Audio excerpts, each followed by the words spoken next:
अस्सलामुअलैकुम viewers, welcome back to my channel. तो जनाब, आज मैं शेयर कर रही हूँ आलू चिकन शोरबा की रेसिपी, जो तकरीबन हर घर में बनता है, लेकिन आज इसे बनाएंगे एक डिफरेंट स्टाइल में और आपको इंशाल्लाह ज़रूर पसंद आएगा। आप इसे ट्राई करेंगे तो आपको फ़र्क खुद ही पता चल जाएगा कि शोरबा कितना मज़े का बना है। ये डिलीशियस चिकन सालन बनाने के लिए आपको पूरी रेसिपी देखनी है, वीडियो को पूरा देखना है बिना स्किप किए। तो जल्दी से रेसिपी स्टार्ट कर लेते हैं। सारे इंग्रेडिएंट्स और तरीका अच्छे से नोट कर लीजिए।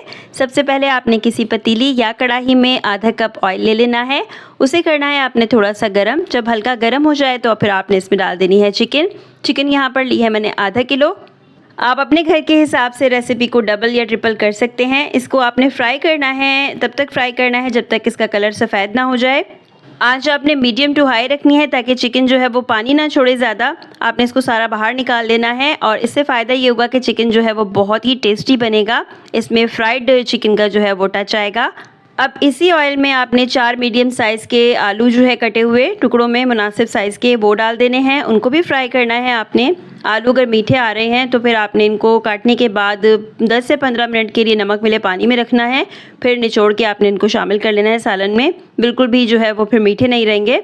आलू जब फ्राई हो जाएं, तकरीबन मैंने इनको 3 मिनट दिए हैं, 3 मिनट तक फ्राई किया है। फिर इनको बाहर निकाल लेना है आपने। फ्राई करने से आलू आधे गल भी जाएंगे, उनका टेस्ट भी बहुत ही ज़बरदस्त हो जाएगा। अब आपने उसी ऑयल में डाल देना है प्याज। एक मीडियम साइज़ का प्याज लिया है हमने, उसको स्लाइसेस में कट कर लिया है, उसको आपने शामिल कर देना है। फिर इसे भी फ्राई करना है। जब इसका कलर हल्का गोल्डन होने लगेगा, जलाना नहीं है आपने प्याज को, ना ओवर ब्राउन करना है। अब इसमें शामिल करेंगे लहसुन अदरक का पेस्ट, जो नॉर्मली मैं फ्रेश पीसती हूँ, लेकिन ये मेरे पास थोड़ा सा परसों का रखा हुआ था तो ये थोड़ा सा पतला हो गया है। बहरहाल आप इसे डाल लीजिए 2 चम्मच। मैं यहाँ पर 3 डाल रही हूँ क्योंकि थोड़ा सा लिक्विडी फॉर्म में है। तो आपने 2 चम्मच यहाँ पर डालना है लहसुन अदरक का पेस्ट। उसको फ्राई करना है, भूनना है जब तक कि इसका कच्चापन ख़त्म ना हो जाए।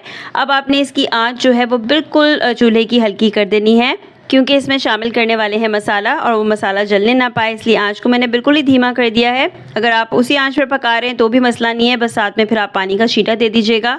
2 चम्मच यहाँ पर डाली है मैंने पिसी हुई लाल मिर्च। अगर आपको कम स्पाइसी पसंद है तो आप 1.5 चम्मच कर लीजिए। फिर इसमें डालेंगे नमक हस्बे जायका। थोड़ा सा इसमें डालेंगे आधा चाय का चम्मच तकरीबन ज़ीरा पाउडर, और आधा ही चाय का चम्मच आपने इसमें डालना है धनिया पाउडर। थोड़ी सी इसमें हल्दी ऐड करेंगे 1/4 टीस्पून। इनको अब आपने ज़्यादा नहीं भूनना है, सिर्फ़ और सिर्फ आपने इसको चम्मच चला के मिक्स करना है बस। और फिर इसमें डाल देना है टमाटर का पेस्ट। और टमाटर का पेस्ट कैसे बनाना है वो मैं आपको पहले भी कोयला कढ़ाई वाली रेसिपी में बता चुकी हूँ बिल्कुल डिटेल में। तो आपने इसका आलू छीलने वाले पीलर से टमाटर का जो है छिलका उतार लेना है और उसको आपने पेस्ट बनाकर फिर शामिल करना है। ब्लेंडर में उसका पेस्ट बना लीजिए। 3 टमाटर लिए थे यहाँ मैंने मीडियम साइज़ के। उसके बाद इनको भूनना है आपने और टमाटर को भूनते रहने देना है। टमाटर का पानी खुश्क हो जाए, इसके लिए हम थोड़ा सा इसको ढककर पकाते हैं ताकि मसाले में भी अच्छे से यकजान हो जाए। तो तकरीबन 5 मिनट के बाद या 3 मिनट के बाद ही आप चेक कर लीजिएगा, तो ये इस तरीके की शक्ल में आ जाएगा। तकरीबन भुनने वाला हो रहा है और इसको मज़ीद भूनेंगे।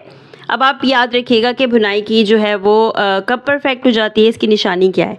उसकी निशानी है कि सालन जो है वो हल्का हल्का नीचे से लगना शुरू हो जाता है, तो इट मीन्स कि वो डन होने वाला है, यानी भुनाई इसकी मुकम्मल हो गई है। अब आपने जब बिल्कुल टमाटर अच्छे से भुन जाए तमाम मसाले के साथ, तो इसमें शामिल कर देने हैं पहले से फ्राई किए हुए चिकन को और आलू को, और इनको फिर आपने मज़ीद भूनना है।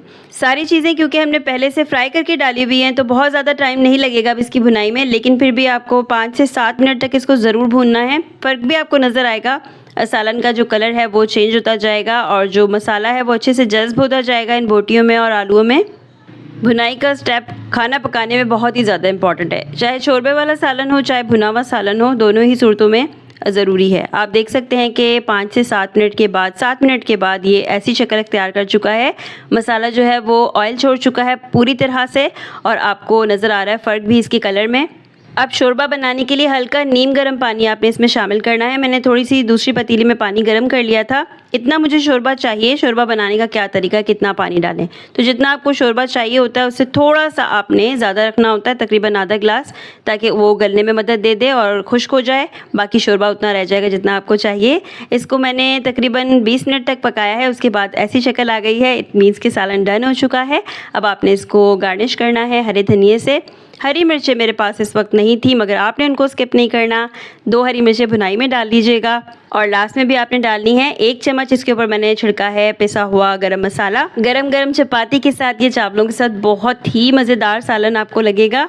इस रेसिपी को ज़रूर ट्राई कीजिएगा, खाना इंशाल्लाह आपका बहुत ही अच्छा बनेगा। वीडियो पसंद आई है लाइक शेयर एंड कमेंट ज़रूर कर दीजिएगा। चैनल को सब्सक्राइब करने के साथ बेल आइकन भी प्रेस कर लीजिए। मिलते हैं नेक्स्ट वीडियो में। अल्लाह हाफिज़।